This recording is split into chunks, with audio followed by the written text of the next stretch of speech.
भारत अपने सारे हथियार नहीं आजमा रहा है। मुझे लगता है भारत को अपने सारे हथियार आजमाना चाहिए। और किसके अगेंस्ट? हमारा सबसे बड़ा एनिमी हमें बताया गया पाकिस्तान, हो भी सकता है पाकिस्तान, लेकिन उससे बड़ा एनिमी अगर हमारा कोई है तो वो चाइना है। क्योंकि चाइना एक कम्युनिस्ट कंट्री है और जो सिंगल पार्टी रूल में बिलीव करता है, जबकि हमारे यहाँ शुरू से दो पार्टी या ज़्यादा पार्टी वाला विधान रहा है। यानी कम से कम दो पार्टियां तो हमारे यहाँ रही है, जैसे कि कांग्रेस और बीजेपी रही है। जिस समय कांग्रेस अकेली थी उस समय भी बहुत सी पार्टियां या बहुत से व्यक्ति छोटी छोटी पार्टियों में उनका विरोध करते थे, और ये होना भी चाहिए डेमोक्रेसी में। और आज हम देखते हैं 2014 से नरेंद्र मोदी अगर प्रधानमंत्री हैं भाजपा के, भारतीय जनता पार्टी के, तो कांग्रेस और दूसरी पार्टियां मिलकर इनका विरोध करती हैं।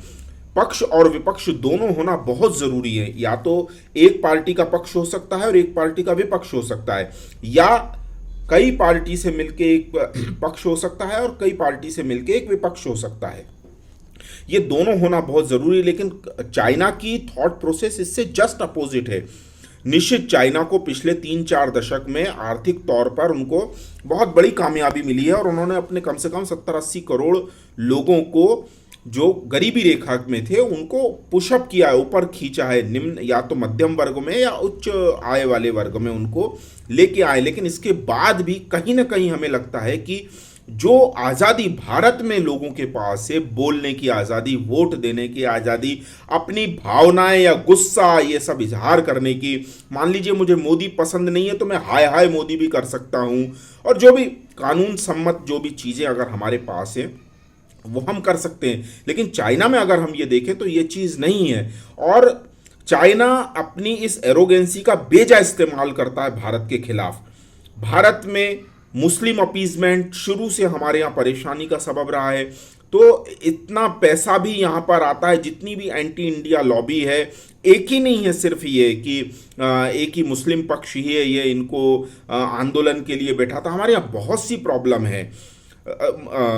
खालिस्तान का मूवमेंट है हमारे यहाँ, नक्सलाइट प्रॉब्लम है हमारे यहाँ, और भी जातिवाद है, जातिगत भेदभाव है, SC ST OBC का प्रॉब्लम है, सवर्ण अवर्ण की लड़ाई है।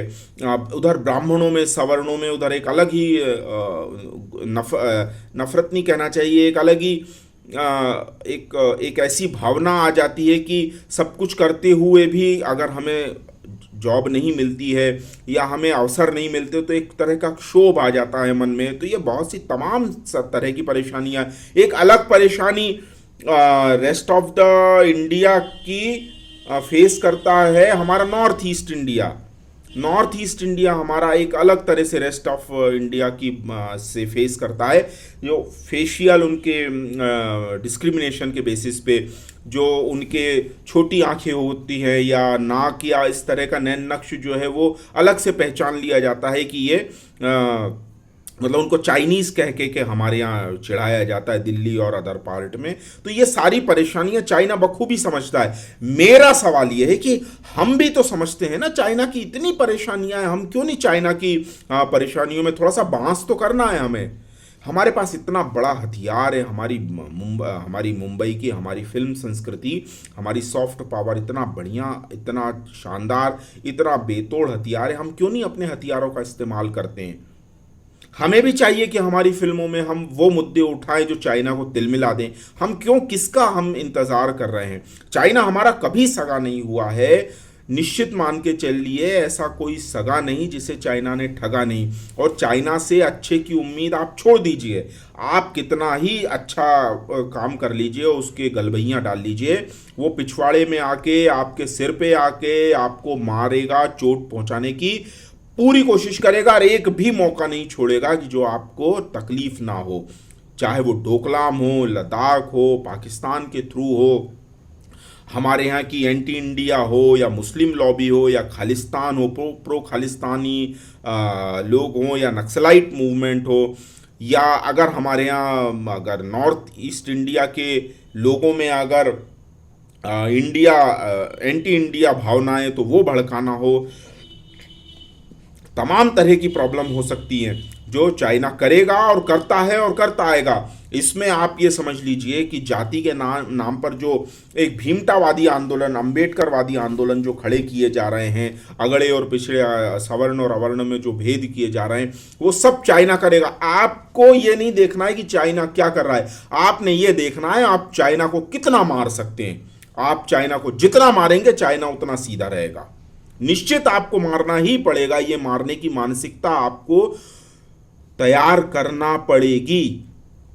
चाइना वैसा एक दुष्ट दुर्योधन है जो हमेशा आपकी कमर तोड़ने के लिए गदा लिए घूम रहा है। आपको भीम बनना है, ये आपके ऊपर है, या आपको आंखें बंद करके धृतराष्ट्र बनना है, या भीष्म बनना है जो अपनी ही एक फालतू की कसम खा ली हो और उसी के अंदर बैठा हो। आपको ये फैसला आपके ऊपर है। हमारी इतनी सॉफ्ट पावर है, हम क्यों नहीं ऐसा एक मूवी बनाते हैं जिसमें साडा हक है, थे रख वाली बात हो। अरे भाई कहना तू अपना हक तो बता, तिब्बत में तू किस हक से घुसा है? हम क्यों अपनी लद्दाख की लड़ाई लड़ रहे हैं? लद्दाख तो वैसे ही हमारा हो जाएगा अगर हमने ये साबित कर दिया कि चाइना आज तिब्बत में आके बैठा है। चाइना के एट्रोसिटीज़ हांगकांग में है, चाइना ताइवान पे कब्जा करना चाह रहा है। एक फिल्म बना दें हम, एक फिल्म ही तो बनाना है हमें हिंदी में, उसका इतना बड़ा इम्पैक्ट होगा कि चाइना उसके बाप आ जाएंगे कम्युनिस्टों के, तो ये सीधा नहीं कर पाएंगे। आप देखिए तो इस चीज को क्यों नहीं हम करते हैं, क्यों नहीं हम ये ऐसी बातें करते हैं जो हमारे फेवर में हो।